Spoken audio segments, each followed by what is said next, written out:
Hi everyone, welcome to another session of XUBS Explore the Depths. In last class, we discussed about the relations between electricity and electronics. Today, we're gonna address a very famous question, that is how the electricity is created or how the electricity is generated. We're gonna have a very simple discussion today.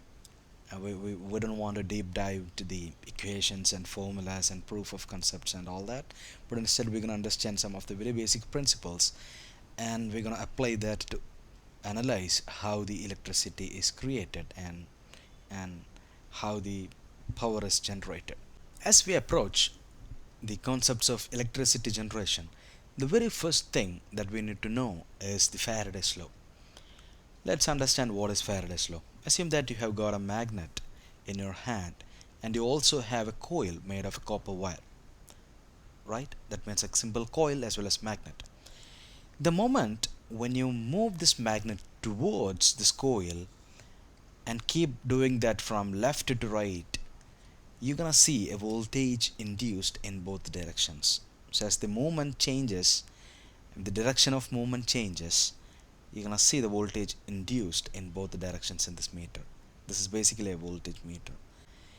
Any change in the magnetic field of a coil of wire will cause a voltage to be induced in this coil.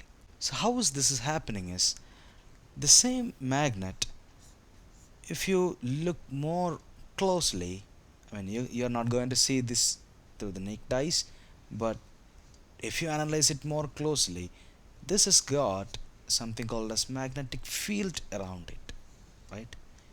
We have studied this in a very basic classes. There is a magnetic field that's from north to south. Now, the moment when I keep this moving through this coil, then what happens is this magnetic field is cut.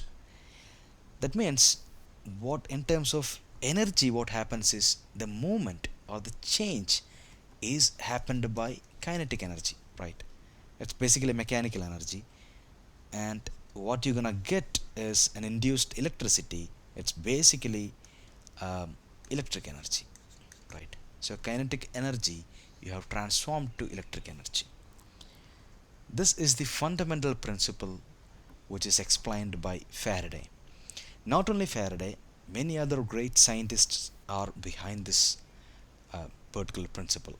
In fact, I would like to recall a great scientist called Maxwell who did all the mathematical work, especially making a proof of concept with the help of solid and concrete mathematical equations. We don't want to get into the very deep dive of the subjects. Instead, we are more interested to see how the electricity is generated by this arrangement. Now, we all know that this movement cannot be done manually. We need to automate this movement, right? Okay, so the machine that does this principle is, we call it as generator. With the fundamentals that we understood from Faraday's law, we're gonna apply that in this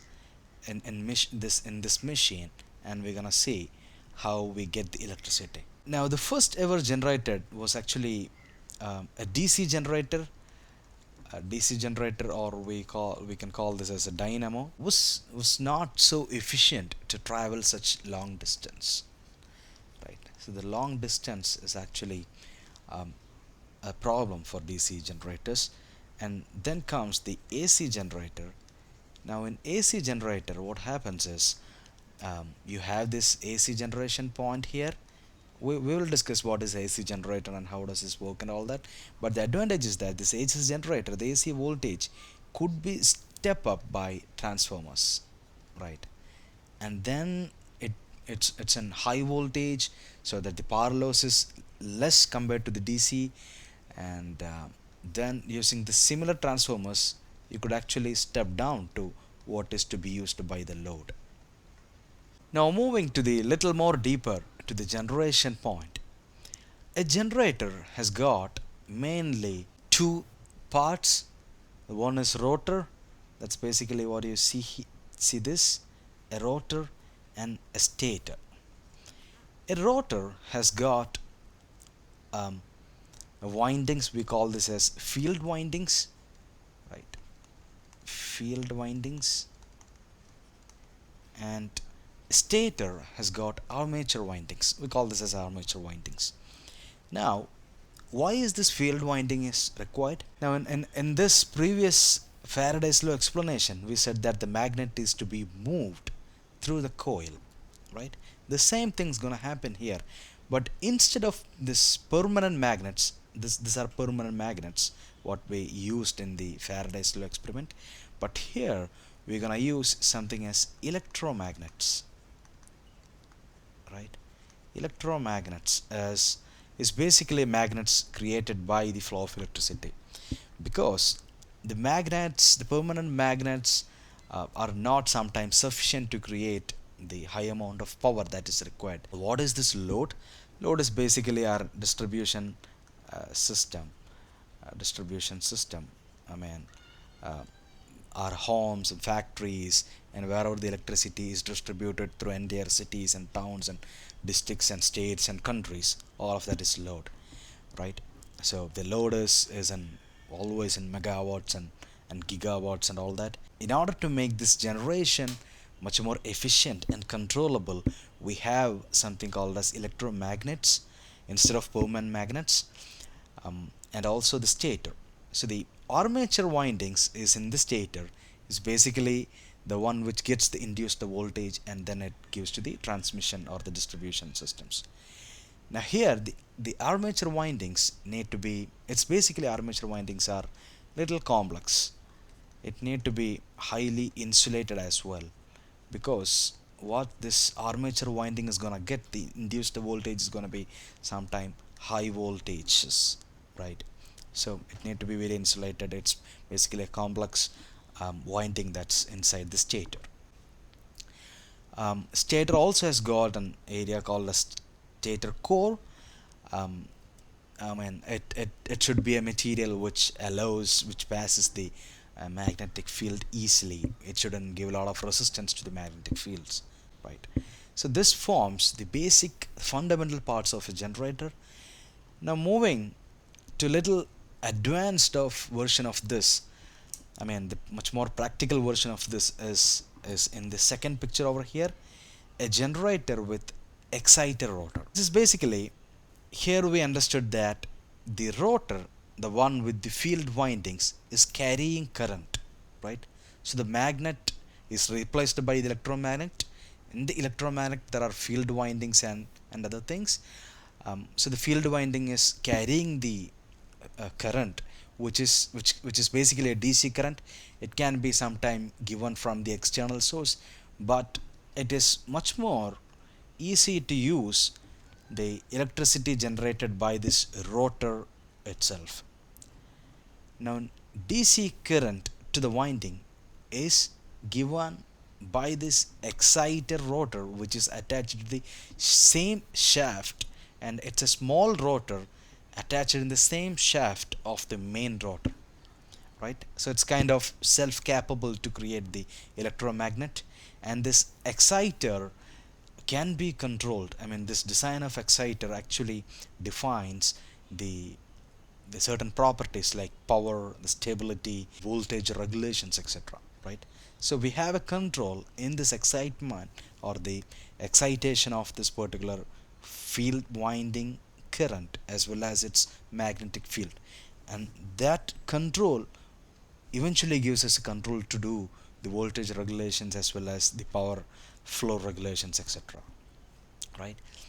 So we discussed about the major parts like rotor, the one with field winding. Why this is called as field winding? Because this is basically creating the field, magnetic field. And then we have the stator. Stator is basically, it has got a stator core, plus the armature winding, and armature winding is basically the one which is highly insulated and all that, because it's gonna see high voltages, right?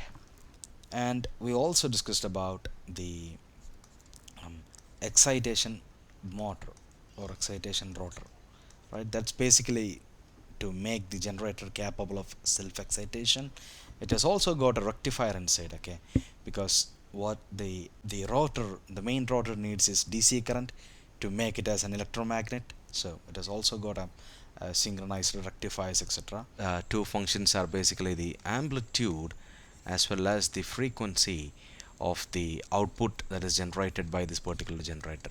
Now these two things are actually the function of number of turns in the coil as in the generator as well as the rotor, and number of poles. That's basically the rotor can be either in cylindrical shape, or the rotor can also be in some shape that I draw here, right? So this is basically 4-pole rotor. Now it depends upon number of poles as well as what is the current that we're gonna apply to the electromagnets, right? That eventually aid affect the field created, which affects the amplitude of the voltage created. So all of that has been controlled while the design itself. And if you look at the rotor, one full cycle of rotation is basically by that full cycle of rotation we're gonna get a voltage like this, right? So this is the result of one full cycle rotation. Now if I have two such cycles, then I'm gonna get another cycle, right? So this, the duration for one such cycle is what we call it as frequency. So in India it's basically 50 hertz, and also this frequency is controlled by the speed as well as number of poles. That brings us to the end of part 1 of electricity generation. We discussed about Faraday's law and its application to form a generator, and the major parts that's involved in the generators, and also certain functions that controls the amplitude and frequency. So with that, now we know the basic principles behind the electricity generation. Next is to understand how this has been practically implemented. We will discuss those concepts in the next class. Let me know your questions, feedbacks and comments in the comment box. See you then. Have a good day.